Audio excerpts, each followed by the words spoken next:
nañu xeex corona leneen waroon na unir àdduna te du doon corona amba corona nañu xeex corona.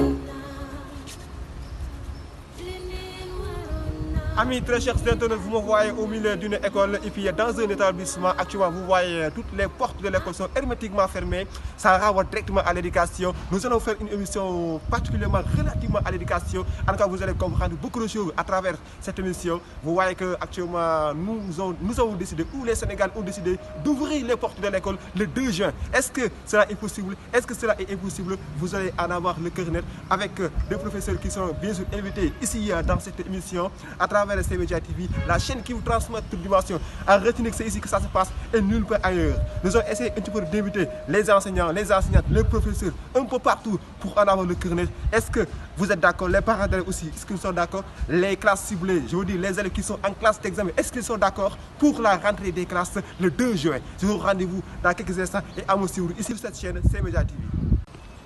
Amis très chers internautes, bonsoir à tous et à tous et c'est parti pour votre première émission ici sur cette chaîne C-Media TV. Amis très chers internautes, comme je vous le disais à l'entame de cette émission, vous êtes dans votre émission 30 000 populations au sujet de la rentrée des classes prévue le 2 juin. Le 2 juin, est-ce que c'est possible ou c'est impossible? Nous avons dans ay kàngam ay professeurs ay enseignants ñu laaj leen seen avis par rapport ak loolu. Tey jii ñu ngi ak benn professeur monsieur Sow maa ngi lay ziar. waaw maa ngi lay ziar bu baax dama la bàyyi président avec à nos très chers internautes après ñu ngi laaj tontu yi. waaw asalaamaaleykum man Doudou Cissé Sow professeur de maths PC au CM Amadou Fara Mbodj IEF de Saint-Louis commune IA de Saint-Louis. monsieur le professeur ñu kii ko def benn sensibilisation bu ndaw. ah merci. comme ni nga ko déggee yéen seen émission 30 000 population avec monsieur Sow ñu doon waxtaanee 30 000 ñu doon waxtaanee la rentrée des classes le 2 juin monsieur Sow tey jii ñu ni école day tàmbali waat jàng gannaaw bu ñu ko tëjee yàgg le 2 juin. waaw lan nga si xalaat ci loolu d'accord nga d'accord waaw d'accord naa. D'accord naa parce que c'est une chose bien possible. waaw l'essentiel mooy delluwaat boobu ci école bi nañ ko accompagner ak ay mesures yu préventives yu wër loolu. boo nee accompagner tey jii lan nga bëgg wax boo nee accompagner. waaw maanaam par exemple état li mu wax. naka respecté. li ñu xalaat ni noonu la par exemple nañu fexe ba assurer bon wala ma sax ma ko waxal je crois que ay revendications syndicales wala ay enseignants. nañu assurer transport enseignants yi seen déplacement yi nga xam ne nekkuñu ci dëkk bi. nekkuñu Saint-Louis par exemple wala rejoindre fii pour ñu jàngale si dëkk bi. dañu fexe ba ñoom nañu transport interurbain bi nañ ko libéré. ñu libéré ko. waaw interurbain. mais est-ce que yaakaaroon ne fu réew mi toll ak corona bi yomb na gars yi tëjee que le 2 juillet la rentrée des classes. waaw bien sûr. yomb na gars yi tëjee. waaw bien sûr ah mais école yomb na. L'école ñaata mois moo desoon pour école tëj bi ñuy arrêté cours yi. ay 8 semaines ah. 8 semaines de cours une semaine avant fête Pâques lañu tëj école yi. boo ñëwee ba 6 avril donc avril déjà benn semaine bi dee na. après finalement 7 semaines nga si teg école tëj ah 8 semaines 2 mois de cours donc c'est possible c'est rattrapable. lan nga may wax si parents yi nga xamante ne tey ñoom duñu tiit duñu jàngi wala seen doom duñu jàngi. waaw parents yooyu c'est très normal que ñu tiit quoi c'est très normal parce que aussi xam nga très souvent yenn saa aussi nguur gi daañu ñëw di wax ni daañu def nangam fekk duñu ko def dañuy ragal bañ ku jàpp sacrifier seen doom yi noonu ñu dem jàngi sans ñu accompagner ak ay mesures yu war xam nga loolu moo tax quoi. préféré leen di exposer au mais yow su ma bindee sa casquette en tant que professeur en tant que parent d'élève d'accord nga sa doom jàngi. ah. d'accord naa tey parce que dañuy dig rek kay ni bu ñu demee foofu école bi daan distanciation bi ce sera respecté ah daanu xale dañu teg ay gel ci classe yi pour ñoom ñëpp daañu sol seen ay masque ak yooyu bon damay yaakaar ni daañu ko respecté moo tax donc sama doom dana jàngi comme ses camarades. kon daal yow da nga gis rentrée des classes war na mën a am le 2 juin. war na mën a am. Amis très chers internautes ba tey yéen seen émission 30 minutes population ci li nga xamante moom mooy la rentrée des classes prévue le 2 juin léegi gi dégg ngeen ak ki nga xamante ni c'est un enseignant moom nee na il est pour par rapport à la rentrée des classes maintenant dañuy wéyal laaj ba tey rek ndax dafa concerne aussi les classes d'examen maanaam élèves yi nga xamante ni dañuy nekk si examen ñooñu tey taw nañu seeg ñaari élèves kenn ki mu ngi nii kenn ki mu ngi nii léegi dañuy jox kàddu ki njëkk yi sama ndaw sa jongo di ndeysaan France maa lay ziar. ñu ngi delloo ziar. ci la nekk. sant alhamdulilah. maintenant yaa ngi en direct sur la chaîne C-Media TV donc ñuy woowee laaj bi nga xamante ni par rapport ak monsieur le président nee na la rentrée des classes c'est prévu le 2 juin yow loolu en tant qu'élève nga nekk en classe d'examen tey jii gannaaw ba nga président de France dawal ñu ko si laaj. salaamaaleykum maa ngi leen di nuyu yéen ñëpp di leen ziar maa ngi tudd Aminata Ba bi maa ngi def terminal comme ni ñu ko waxee lycée des jeunes filles Ahmed Fall voilà. waaw léegi est-ce que d'accord nga par rapport ak avis président la rentrée des classes. avis bi d'accord naa ci d'accord ma ci peut-être parce que su defee woon nii peut-être mën naa wax que ni. ñu commencé ñu wax d'accord aussi bu pare. lu tax d'accord ma ci parce que dafa tuuti parce que avant confinement bi di am professeur yi ñu nekkoon en grève léegi def nañu retard 3 mois xanaa boobu léegi du coup bu ñu bëggee reprendre le 2 juin day nekk li nga xamante ni ba pare bëgg def bac le 3 août dafay nekk li nga xamante dafa xat pour ñun pour ñu mën ci réviser wala jàng li nga xamante ni dafay doy de un affaire anticipation fi defaguñ ko ak bac bi tamit ñu bëgg ko préparer noonu te li ñuy jàng taxu kaa bëri noonu peut-être mën naa wax que ni premier semestre suñu jàng suñu programme xaajuguñu sax ba koy jeexal et que bu ñu ñëwee ñu bëgg ñu bousculer nii bëgg def rentrée bi 2 juin bëgg def kii bac de 3 août dafay xaw a métti suñu. kon mën naa ne vous étiez où vous êtes à 30% de votre programme. seen ay programme mais léegi jàppoon ni léegi su ngeen commencé peut-être la rentrée des classes de 2 juin jàppoon ni mën na compenser à cette perte de temps bi ngeen jot a def wala yaakaaroo loolu. non man je pense pas parce que avant sax confinement bi comme ni ma ko waxee woon dañu kii woon dañu professeur dafa am ñu doon grève je sais pas avant feebar bi di ñëw. léegi grève boobu noonu boo ci bëggee ajouté temps bi nga xamante ne toog nañu ko jànguñu loolu dafay xaw a joué tout suñu jàng. te voilà te en plus pour classe examen boo si nekkee wax dëgg yàlla l'essentiel c'est d'apprendre parce que moo xam ne lañ lay jox. Amis très chers internautes non dégg na li mu wax par rapport donc à la rentrée des classes moom nee na elle n'est pas pour wax na la moo tax elle n'est pas pour mais elle est pour donc daan ñëwaat ci moom ñu xool lan moo tax mu d'accord tamit ci. je vais tourner vers ma gauche pour xool sama beneen naataango bi moom tamit élève la en classe de terminale. Grand maa lay ziar. waaw jërëjëf ziar. est-ce que mu la bàyyi ñu présenté wu ak la C-Media TV après ak nos internautes su ko defee ñu continuer suñu laaj. waaw d'accord bon on va tout dire. encore gars jàpp si doon si kaw tuuti. Avant tout, je vais vous saluer. Je me nomme Babacar, je suis en classe de terminale au lycée de Gaulle. Bon, pour salade bi, man, je ne suis pas d'accord. D'accord la rentrée des classes de 2 juin. D'accord, Non, je ne suis pas d'accord. Là, moi, c'est d'accord. Ouais. Parce que là, on a débuté en mois d'octobre, n'est-ce pas? Léegi ñu yàlla def benn ndogal ñëw léegi ñu arrêté loolu jàng bi donc là damay wax ni du mën a nekk quoi pour que parce que déjà daf ñuy pénaliser nous les élèves daf ñuy pénaliser. ci nan la leen di pénaliser parce que da nga ni yéen a ngi débuté en mois d'octobre mais mois d'octobre si la ñu fi débuté. waaw léegi kon taatoo leen. non si wala da ngeen grève au cours de l'année. voilà grève nañ si bon tamit yàlla def ndogal wàcc.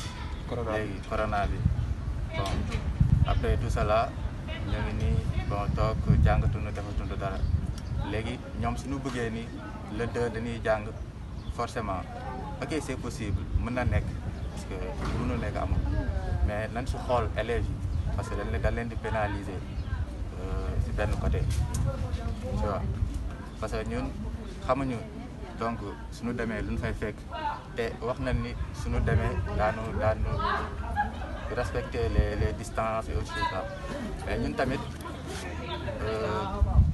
suñu dem te jànguñu dara bëgguñu profiter pour def examen yi d'un seul coup affaire yooyu noonu. mais yow tey jii xam nga su ma la déggee bu baax yow da ngay xalaat ni xëy na doo leen jàng bi tax ngeen def examen wala ilaa su ngeen demee examen da leen jox loo xamante ne jàng leen su ma la comprendre noonu la. léegi est-ce que yow yaakaaroon na tey jii la rentrée des classes su ko defee les 2 jours est-ce que jàpp leen ni yéen li ngeen war a jàng daal leen état bi di leen accompagne pour que c'est daal comprendre ngeen kii. mais là day xaw a difficile quoi parce que suñu bëggee le 2 ñu teg si benn mois bëgg def examen loolu day xaw a métti si ñun. mais loolu talul année blanche nga yaakaar ñaan ma ko yàlla. non ñun sax ñaan ñu ko yàlla mais on n'y peut rien. parce que mais est-ce que ngeen jéem a xool jàngale def la rentrée des classes de 2 jours su ko defee ngeen def li nga possible pour ngeen mën a réussir am seen examen ak gars yi daañu tëye kon si loolu yaakaar na. waaw loolu tamit mën na nekk mun na nekk mais tamit à une condition que ñu jox ñu loo xam ni bon dañ ko jàng si début kii bi. kon daal yéen vous n'êtes pas contre mais da ngeen bëgg ñu joxe loo xamante ni jàng ngeen ko wala di leen jox examen moo xam mu nekk loo xamante ni xëy na peut-être gis ngeen ko pare wala du nekk lu difficile quoi loolu ngeen gis quoi. voilà exactement donc su ma déggee seen biir kii da nga d'accord quoi. non léegi maintenant da ngay tourné waat donc sama beneen kii bi waa lycée Ahmed Fall moom fi mu toll nee nga d'accord nga d'accord wax nga lu tax d'accord léegi d'accord nga lan moo tax tey d'accord non d'accord la moo tax nga d'accord. waaw damay d'accord parce que bu ñu defee année blanche duñu arrangé. dañuy perte année te en plus dañuy gën a retardé te en plus feebar bi kenn trouvé gul du ko mën a saafara li nga xamante ni daal ni exactement lii moo koy faj léegi du coup dañuy war a dund rek ak moom. léegi moo tax comme ni ko président waxee ñu jéem a dund ak moom adapté wu mais su fekkee tamit mooy solution ñu jéem a retourner le 2 juin et que ñu jox ni li nga xamante ni moom lañu doog a jàng mais pas ñu kii jox ni li nga xamante ni. donc amis très chers internautes ñoo ko déggandoo donc gis ngeen avis élèves yi kii d'accord wax na lu tax d'accord na wax na lu tax kii nee na moom d'accord ndax dafay de crainte que muy daj ci épreuve yi nga xam ne peut-être du ko jàng léegi loolu noonu loolu moo nekk biir émission bi C-Media TV 30 000 de population dañuy woy laaj ba tey xool parents d'élèves est-ce que ñoom tamit d'accord na wala d'accord na loolu fii lay amee seen C-Media TV donc je vous retrouve actuellement. amis très chers internautes ba tey yéen a ngi seen émission 30 000 de population comme ni ko waxee woon rek si suñu njëlbéenu kàddu dañuy waxtaan ak population bi émission d'ailleurs ñu tudd 30 000 de population waxtaan moom ci li nga xamante ne moom mooy la rentrée des classes prévue le 2 juin dina amoon du am est-ce que am ay conséquences gis ngeen tey gis nañ ay enseignants ay élèves yu nekk en classe de terminale mais tey ñu ngi toog ak ki nga xamante ni c'est un directeur bi nga xamante ni ko présenté dañuy koy laaj ci li nga xamante mooy situation boobu la rentrée des classes am na conséquence amul conséquence lan mooy point de vue par rapport à cette fléau léegi su ko defee monsieur le directeur maa ngi lay nuyu. ñu ngi lay fay bu baax. léegi yaa ngi seen ànd ak seen C-Media TV bi damay bàyyi ñu nuyu ak suñu internet yi ak ñu jëm si laaj yi. asalaamaaleykum maa ngi leen di nuyu ñi seetaan C-Media TV di leen ñaanal ñu am kooru jàmm yàlla aussi indi jàmm si Sénégal ak adduna bi yëpp parce que foofu la ñuy ubbee suñu nuyoo muy ñaan rek ak aussi protéger wu par rapport aux mesures barrières pour que yàlla def jàmm pour jàmm bi dellu si waat vraiment nga xam ne li ñu mën a nekk di ci awaaw nekk di ci coono yi ñu nekk waaw jërëjëf ñun ñëpp voilà merci moom mooy monsieur le directeur donc dañ koy laaj tey jii par rapport à la rentrée des classes le 2 juin monsieur le président daal di koy wax si Sénégal ak fi réew mi toll feebar bi yooyu da nga wax ci loolu est-ce que d'accord nga d'accord.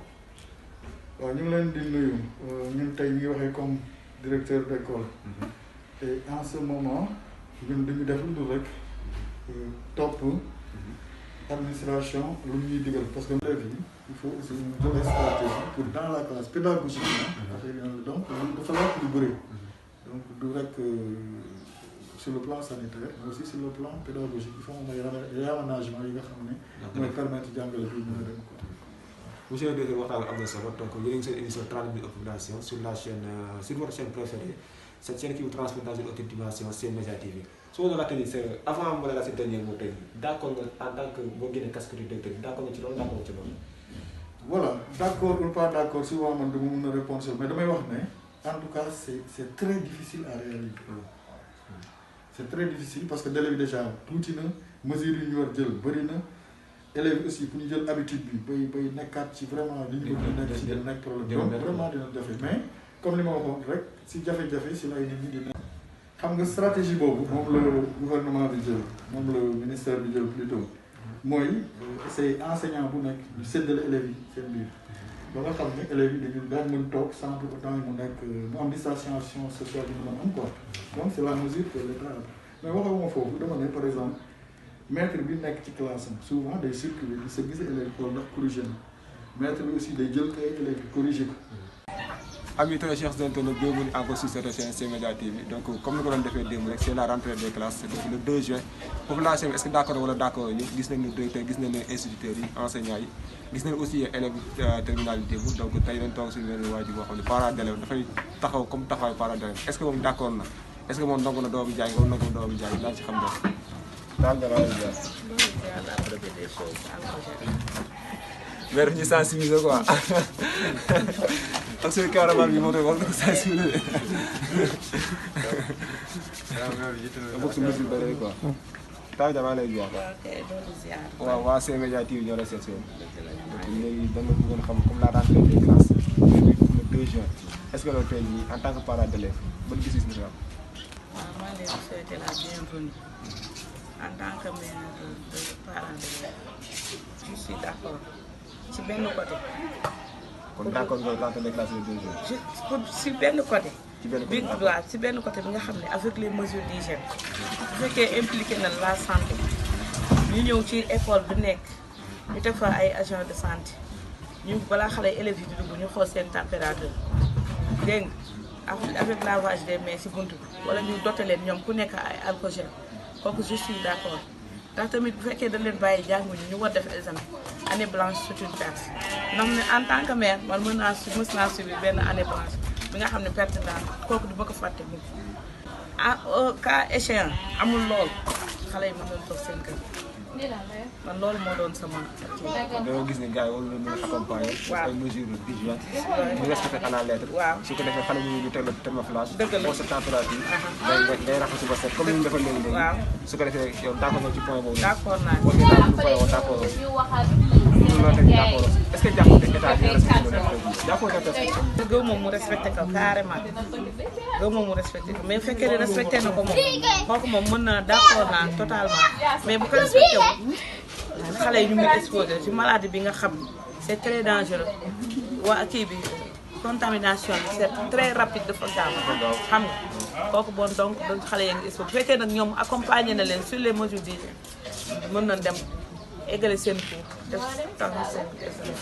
parce que dama gis ni tey jii waa CMDA TV parce que dañu suivre les classes d'examen à partir de CM2 troisième ak terminale te boo xoolee xale yu ndaw yi au niveau de CM2 les enfants ils sont d'une santé très sensible est-ce que loolu seen côté est-ce que boo ñëwoon épargne ñoom xale yi su ko defee ñoom commencé à partir de la classe de troisième jëm terminale xale yi est-ce que dina yomb sensible borom CM2 yi. ok li nga wax je suis parfaitement d'accord. élèves CM2 yooyu ce sont les enfants les plus vulnérables ndax maladie bi les plus vulnérables mooy xale yi ndaw yi ak mag yi ñoom la gën di attaque am 30 ans décédé xam nga ñoom seen digg jeunesse mais les plus vulnérables ci maladie mooy xale yi ndax xale yi mënuñu contrôler wu mënuñu contrôler dañuy wàcc fu ne ñu jàdd fa waaye ak jënd jaaya xaalis yi ñu yore yooyu yëpp c'est un danger daal waaw bu ñu jëloon par exemple comme les classes d'examen de troisième jëm kaw terminale troisième terminale ko je suis d'accord. parce que xale bi tey jii même bu fekkee classe bi ñëw na raxasu na ak par exemple est-ce que loolu dina est-ce que état man jàpp naa est-ce que dina ko attan carrément dina mën a contrôler loolu noonu état su ñu ko mën a contrôler yaakaar moo ko dee. yaakaaruma ko kon tey su ma doon wax ci gàllankoor su ma doon laaj d'accord nga la rentrée des classes bu 2 juin waaw si benn tontu waaw wala déet naka may tontu tey ba nga si gën a kii. benn côté daal li ma ci jaaxal mooy année blanche mais wala ñu repousser ko rek kooku moom kon donc d'accord.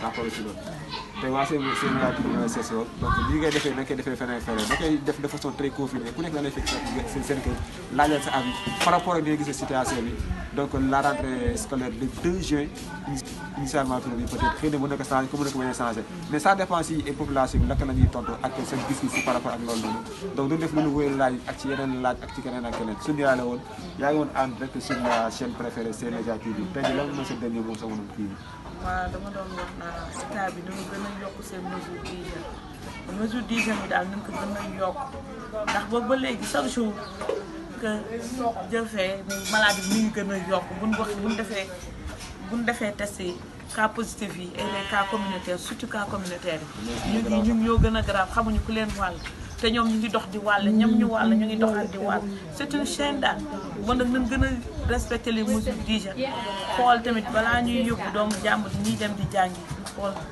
xoolaat ko bu baax a baax waaw donc yàlla def jàmm nag ci réew mi dàqal ñu feebar bi ci àdduna bi yëpp nga fa jógee ami très chers internautes dañuy demaat ci keneen rek dem xoolaat beneen parent après laaj la ba tey ñu wéy laaj ak tontu bi cette émission je vous le rappelle donc c'est 30 minutes de population par rapport à la rentrée des classes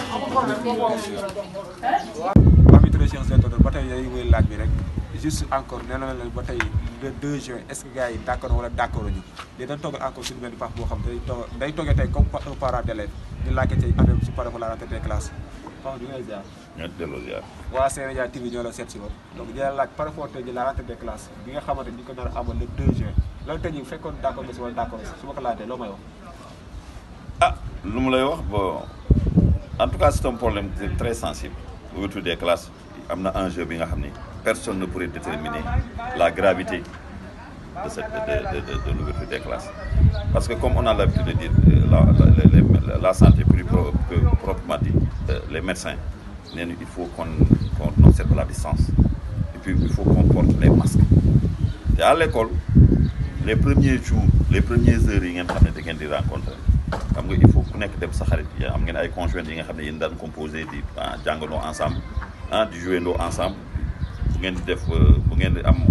ay heure de comment on le dit encore bu ngeen amee heure yi nga xam ne da ngeen war a décompressé wu waaw voilà il faut ngeen échanger des idées en ce moment ce que les médecins ont l'habitude de dire ni quand vous parlez il faut porter des masques bu ngeen di saxat na ngeen jël seen coude na ngeen def nii le pourquoi parce que facilement da leen transmettre la maladie donc à l'école personne ne pourrait contrôler cette situation à des risques et périls. Soit vous allez à l'école tout en prenant les positions utiles, ce que les médecins vous recommandent. Est-ce que ce serait possible de le faire? Reste à savoir. L'État vous voulez accompagner, ça je ne dirais pas le contraire. L'ouverture des classes de nous possible. Mais dans le cas contraire, qui danger, qui bombe à retardement, ça il faut oser le dire. Parce que la situation au niveau de Méni, il y a eu beaucoup de pression exercée au niveau plus haut niveau de l'État. Donc il faut que nous décanter cette situation pour satisfaire la demande sociale, comme j'ose le dire. Sinon, année blanche les donne. Ou bien nous demandons année blanche pour anticiper les examens. Même si vous réussirez à vos examens. Quand vous avez des bourses pour aller à l'extérieur, vous ne serez pas en mesure de suivre. Comme on a dû le dire, le niveau sera trop bas. Donc, il y a deux solutions. L'une, c'est de faire des sacrifices au niveau des étudiants, des élèves, pour continuer les études. Mais l'État ne pourra pas les surveiller à 100%, peut-être à 60%. On ne les conscientiser, les étudiants, les élèves qui sont en classe d'examen, respecter ces données-là. Et dans le cas contraire, il y aura la débandade. Et quand il y a la débandade, chacun pour soi, Dieu pour tous. Donc personne ne pourrait vous contrôler. La maladie sera à votre milieu. Et ça risque d'avoir des résultats vraiment qui ne sont pas escomptés. Mais l'État dafa ciblé 3 classes. Une classe d'examen. CM2, 3e et terminale. Vous aussi gën a ragal ci feebar bi leen sonal tey. Mais ci 3 classes yooyu 3 classes. mais ñi nekk xale nan ñi fa nekk ay mbokk ñi nekk ay. mais xale yi moo gën danger bi foofu la gën a féete. xale c'est parce que mag yi ils seront conscients. xam nañu exactement maladie bi ni mu xale yi bien vrai que dañuy déglu bon il y aura la communication des parents et autres. Mais arriver à l'école, donner conseil les enfants ne vont jamais les respecter. Parce que l'esprit est là. Vous avez des niveaux, des dactes, des bérets dans les cours, comme vous avez l'habitude de les constater. Donc, il faut le problème. Mais les étudiants et autres, les classes de terminale, de BFM, ils sont majeurs, ils sont conscients, ils ont un petit maladie. Donc, ils feront tout pour observer les conseils donnés par les médecins et autres, et les parents. Le problème, c'est que classe de première, nous avons entré en 6e, c'est le problème. Donc, ce que Macky a fait, ce que l'État a fait, comme on l'a l'habitude de dire, c'est une pierre deux coups. Le président voulait satisfaire le coût social, régler les problèmes sociaux. Ensuite, greffer les élèves, sinon vous allez trouver une année blanche, de l'autre pertement établi. Avec le somme que fonds injectés pour l'éducation, des milliards, validés, ça pose problème. Mais bien sûr, sinon l'année blanche, parce que parce que vous avez resté 2 mois sans aller étudier. En 2 juin, vous allez reprendre les classes pour préparer les examens. Mais est-ce que le programme est bien? Voilà, c'est ça. Il faut le problème. Le problème est bien aussi. Sama dernière question, c'est les parents sont d'accord. Est-ce que les parents sont d'accord? Mais parents, il faut un problème. Parce que les parents ont une vision, une conception, avec les réalités qui vivent au niveau de sa famille, avec ses enfants. Mentalité, ils ont beaucoup. Moi, je pourrais accepter. Je donne un conseil à mes enfants. L'autre pourra dire que mes enfants ne partiront jamais. Parce que vous devez qui ou maladie boobu indi ko au niveau de la famille donc mes enfants ne vont pas retrouver les waaw loolu. waa C-Média TV ñoo seet si woon donc émission 30 minutes aux populations au sujet de la rentrée des classes privées le 2 juin sa dernier mot tamit tonton dama doon soo ko doon laaj dama wax sa dernier mot daal ak ban sensibilisation ngay am envers la jeunesse. Envers la jeunesse moi il faut faire beaucoup attention et travailler à la maison parce que à l'école comme on a l'habitude de dire nous quand on était jeunes bien vrai que nous bokkuñu woon même cursus et autres mais on travaillait beaucoup à la maison le seul conseil que je pourrais vous prodiguer c'est de beaucoup travailler à la maison de bouquiner de faire tout pour travailler à la maison à l'école recomplément la rek mais à la maison li ngeen di jàng du ngeen di jàng à l'école parce que l'instituteur le professeur vient il donne son programme damay dem na yoon mais yéen a dem à la ngeen xool li leen jox jël seen dictionnaire jël tout moo yu ngeen xamul phrase bu ngeen comprendre moo bu ngeen comprendre nga xool la signification pour pouvoir vraiment répondre à la question posée. waa C-Média TV merci. waaw mais sans c'est moi qui vous remercie c'est moi qui vous remercie. donc dañuy continuer dem laaj ñeneen rek ba tey ci avis bi le 2 juin gars yi d'accord dinaa si xam dara fii seen chaîne C-Média TV.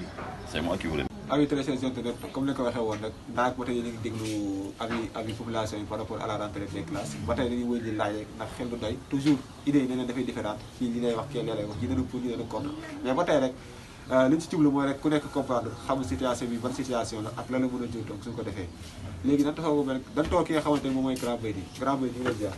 waaw ça va Maka na ngeen def. léegi waa C-Média TV ñoo la seet mooy bàyyi nga présenté wu ak nga dégg suñu internet yi pare. Bon, mon enseignant là, donc actuellement je suis au lycée de Rao. Après 15 ans, maître créé à la main, donc actuellement 15 ans de service. 15 ans, mais 20 ans de service. Donc, les 5 ans là, je suis dans un lycée, c'est le lycée de Rao. Donc je fais 15 ans en plus. Voilà. Donc dans le cadre de là, en gros, la présentation. Donc yow daal nga mën a waxtaan yow 15 ans de service 20 ans de service donc avant la créer à la main je pense que c'est pas simple. léegi tey jii kon war nga mën a maîtriser situation bi ñu toll actuellement yi Sénégal toll si jékki jaaxle Sénégal ñëpp jaaxle ñëpp di inquiet wu par donc la rentrée des classes prévue le 2 juin loolu tey jii su ma la laaj tey jii ban jàng nga si def tey jii avant loo may toog tey jii. Bon lu lay tontu lu may jëkk wax c'est impossible. C'est impossible. Le 2 c'est D'accord, impossible. D'accord man pour man personnellement mënut a nekk. la moo tax c'est impossible. Bon lu tax c'est impossible benn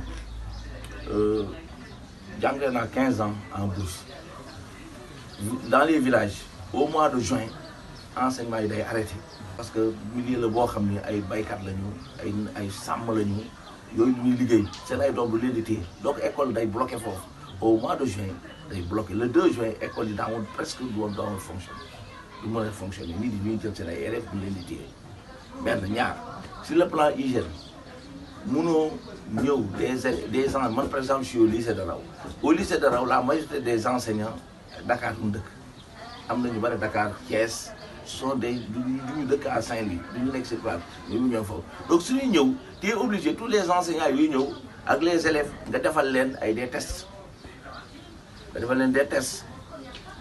suñu duggee ci biir classe am na ay kii d'hygiène yoo xam ne tam war nga leen ko defal te mënut a te loolu je ne pense pas. état wax na loolu état wax na dafay avec ay mesures d'accompagnement. non quand même dañuy wax day am mesure d'accompagnement mais ñun ñi nekk dans les lycées xam nañu. kon léegi yow jàpp nga état naka def. non même état su ko defee mënut a motale te nit yi mënuñu ko def parce que amuñu matériellement ay nit yu ko mën def. amuñu mënoo ñëw chaque matin nga ñëw nga taxaw si buntu ba avant élèves yi dugg individuellement nga leen di raxas di leen pomper di leen defal ay tests ak di leen defal ay yooyu mënut a nekk c'est impossible mënoo aussi ñu pare nga jëlaat les classes là nga ñëw dugal fa raxasaat classes yi defaraat classes yi c'est impossible man lu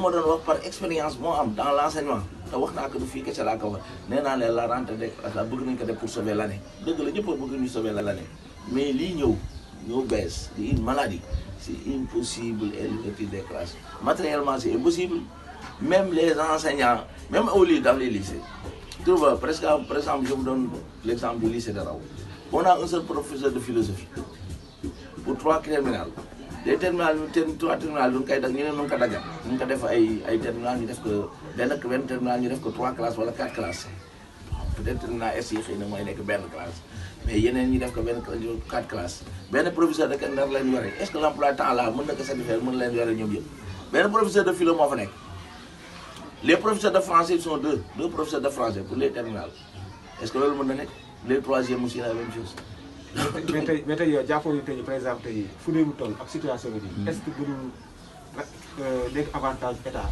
wala nous les Sénégalais pour sauver année bi maintenir le décision gars yi accompagner élèves yi ak ay mesures d'accompagnement su ko defee ñu mën a sauver année bi loolu la. mais Mara ñu sauver l'année bi avec les classes de terminale les troisième ak de CM2 les autres classes rek lu leen di def. mais est-ce que nous recommencer après gars ay septembre yu tijji wala. non xam nga par exemple damay gis les élèves de troisième wala les élèves de terminale yi admis ñu war a dem seconde wala ñu redoubler war a dellu troisième léegi ñu fekk ma des élèves de quatrième. genre système boobu yàgg na Sénégal. ah mais non responsabilité parce que aussi ñu def attention ñu bañ topp les politiques xam ni tey ñu wax lii parfois intérêt politique mooy taxaw moom lu ñuy waxee. parce que tey jii ko wax ubbi leen jumaa yi jaay ñun nous sommes des musulmans ñenn ñi sont des chrétiens ñun nous sommes des musulmans ñun ñëpp a bëgg jiite ñoo bëgg julli ñoo bëgg mais dafa am situation yu taxaw nit yi parewuñu pour mën di def les barrières là parewuñu tey man dem naa julli ji àjjuma ko mais bu ma ñëwee je sais que dama ni nga toog sa kër julli sax moo gën. parce que am na wax dëgg yàlla du respecté affaire yi à la lettre. waaw ñu ko respecté. sànq kii suñu kaw sànq. ñoo ngi taxalante wala ñoo ngi jéem évidente nit yi lu ñu xamoon saafante donc. il est temps que xamal Sénégal di les choses xamul. ay responsabilités ñu xam ne nag kii c' est pas Macky Sall c' est pas un problème de Macky Sall contrairement à Macky Sall rek suñu combat lii problème bi moom mooy nous sommes des ñun ñoo feebar moo am moo exigé ñu def tous les moyens ba. mën a éviter mën a respecter les barrières ku nekk jël nag sa ay responsabilité loolu la quoi. donc ci ma sama réalisateur mooy signaler que ni kii bi jeex na donc en tout cas c' était votre émission 30 minutes aux populations au sujet de la rentrée des classes prévues le 2 juin. donc en instant et tout pour votre émission je vous retrouve à très bientôt et puis gars yi xamante ne abonné wu ñu da ngeen di abonné après ñu activer donc la cloche de notification. su ko defee vous recevrez donc les vidéos prochainement donc de façon très simple. d' accord merci à tous amis.